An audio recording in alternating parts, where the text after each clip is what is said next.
It is Connect Radio, such a busy show. Now, apologies actually to our next guest because I said be ready for about 9:25 and we'll have a natter off air and we'll, chew the fat a bit.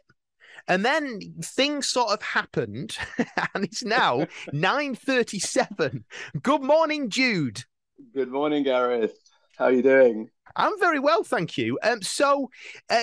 You're from Agapé UK, or at least I hope you are, because it would be rather awkward if we've somehow got the wrong Jude on the line right now, and you're not from Agapé UK. You are from Agapé UK. That is correct. Yes, I'm from Agapé UK, and don't worry about being a little bit behind time. I'm the kind of person that likes to be at the airport like an hour beforehand. So an hour before, yeah, beforehand. So I'm good at being last minute, and Well, uh, on this show, it's a good job. So you live in London, and you're the field director. I yeah. don't know what that means. I'm still figuring out what that means, so it's kind of new to me as well. So the kind of the official answer to that is that I set direction and strategy for our field ministries. But in terms of what that actually means, basically, if you think of our ministry as being a person, a body, I'm the one that's responsible for making sure the legs go in the right direction and the arms do the things that need to do. So it's just the kind of the front end of what we do, basically. And so I help provide direction to that. Does that make sense? Yeah, and you should be in your element here because Leslie said that you're on a bit of a mission at the moment to get some recordings of stories and the impact that the Word of God is having throughout not just the UK, but the world. That's right. Yeah. So I had a sabbatical a few months ago, and during that time, I really felt excited about going and interviewing people who've been in missions around the world. And I got to meet some really amazing people who this one gentleman who'd spent time in a prisoner of war camp in during World War II and had been, alongside Eric Liddell and a few other famous people, and just some really amazing stories of what God had done through these people, through actually often their mistakes, even how God had redeemed what they had done, even when they'd made mistakes. So I think for me, it was just kind of a powerful experience, having grown up in India as well and seen the impact of missions, good and bad.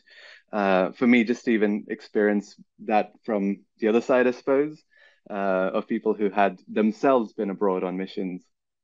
And it must help to strengthen your faith because it can be very easy, can't it? Just in the UK, we only ever hear about negative news, and we hear these numbers about people aren't attending church anymore, and the Christian faith is slipping. But that's not the case around the rest of the world, is it?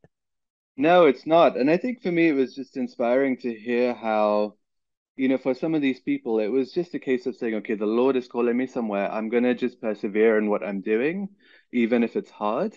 And, some of these people spent decades serving in places where, 30 years in, that was when they started seeing fruit and seeing change. And for me, it was just the importance of persevering that was really, that really came out of those conversations, just kind of, trusting God and trusting that He is doing something, even if we don't see things right away. It must be interesting as well because, and correct me if I'm wrong on any of these facts, but you lived in India till you were 13. That's right. Yeah. So presumably you go back as often as you can to see your family and your relatives. How is it different? Because my wife did some ministry work a long time ago now in India, and she said that there's certain things which are so different to what we do in this country. So, for example, one is you would never really you would never see male friends holding hands. She said that In the in UK. India, they do that all the time. And it took some real adjusting to for the men on the mission trip where other men were wanting to hold their hands.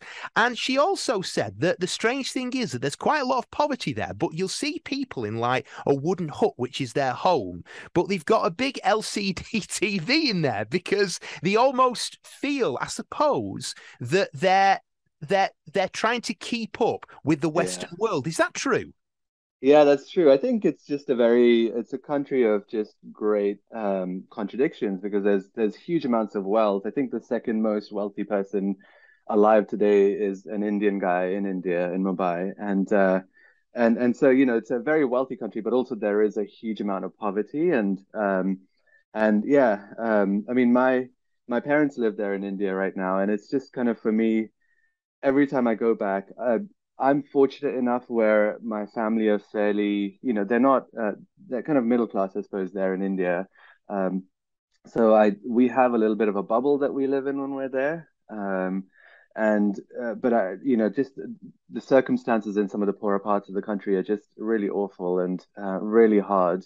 And it just feels a world away from things here in the UK, especially, where, increasingly now there is poverty, but it's kind of, again, looks very different here than it does there. And you work for Agapé UK, which is all about, I guess, sharing faith in a non-weird way. Now, that non-weird way is what I've just added to it. That is not their official statement. Agapé UK, sharing the word of God in a non-weird way. That's what Oh, we're going to change it to now, Gareth. I think that's a great tagline. but that's the thing, isn't it? Because I mean, you're clearly a well-traveled man, and you will see how different countries and different cultures they share the word of God. In some, especially America, now the American friends I've got, they say that, you're either in the Christian faith, you're all in if you're American, or you're not at all. There's no on the fence like there is here in the UK. And literally, when you're all in, you are all in. You have a big Jesus flag outside your house. So how do you, I guess, switch over through your Indian communication of the gospel to your UK communication of the gospel? Because you've lived in the UK longer than you ever lived in India. Yeah.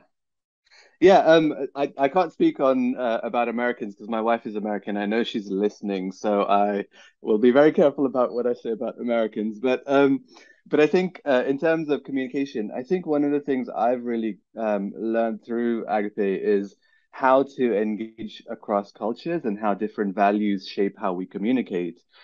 So for me, even just learning how to communicate, I've had to go on a bit of a journey to learn how to communicate well in the UK. And now I'm kind of having to learn kind of the other way around how to communicate into Indian cultures, even in the UK. Um, and so I think for me, just even learning how to speak across cultures, and how to speak across different values. In some cultures, there is a huge value of just saying things as it is and not trying to, waffle too much. Indian culture, definitely, there's more of that openness to talk about spirituality and God and faith. I think in the UK, that needs to be built on relationships and actually really taking time to get to know someone and to know their needs and to communicate through that rather than just kind of going in with, let me tell you about this great good news that I have. So the way of communication looks different in different cultures. And just tell us about how Agapé UK can actually help people and organisations, especially churches as well, who are looking for methods and ways to communicate the gospel better.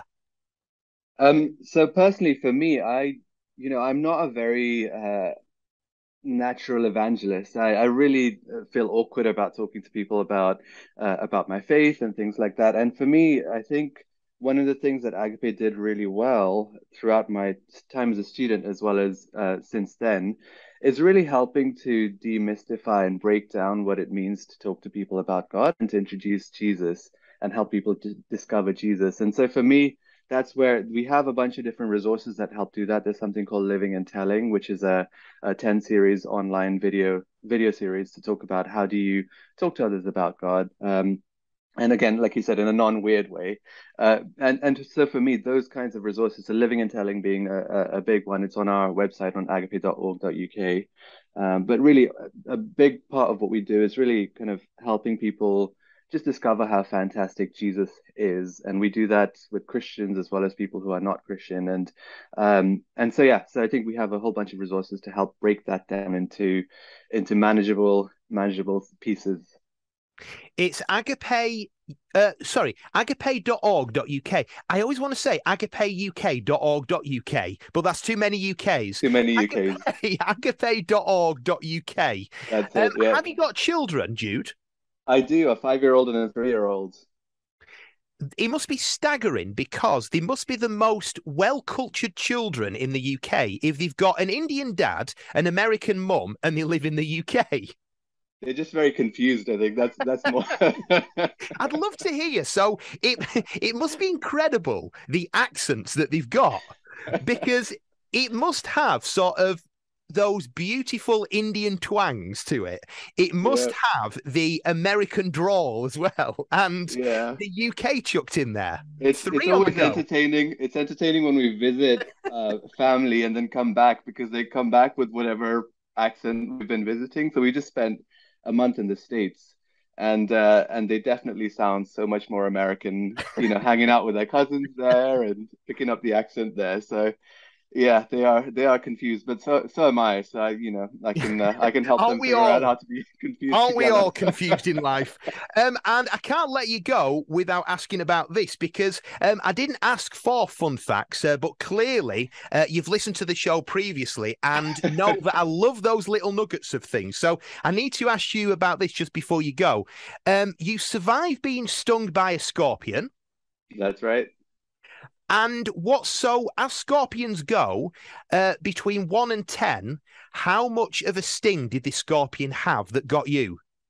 So it was about a 6 or a 7 in terms of pain. Wow. It but I so it was where my grandparents live out in the fields in the south of India, and they have these scorpions that are about the size of a lobster, so really big Wow. scorpion. And yeah, I woke up in the middle of the night with something black kind of, walking Oh, on my chest. It turns out that it was a is that scorpion. is absolutely the worst thing I can imagine waking up to.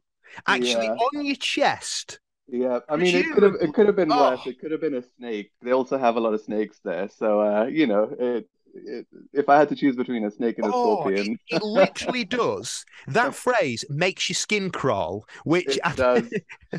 that literally does that. And finally, as well, this was, I mean, I'm sorry, but hearing this, I just laughed in the nicest possible way. You were also bit by a monkey. Yeah, I don't remember much about it because I was about 2.5 years old. But we used to live in flats in Delhi and in New Delhi, and there used to be wild monkeys that lived around there, and I got bitten by one. Had to be rushed to the hospital.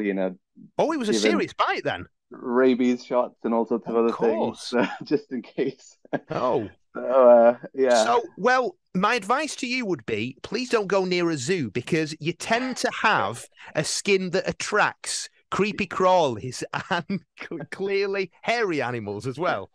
yeah, I tend to avoid wildlife these days. That's why I live in London. Well, Watch out for those foxes, though.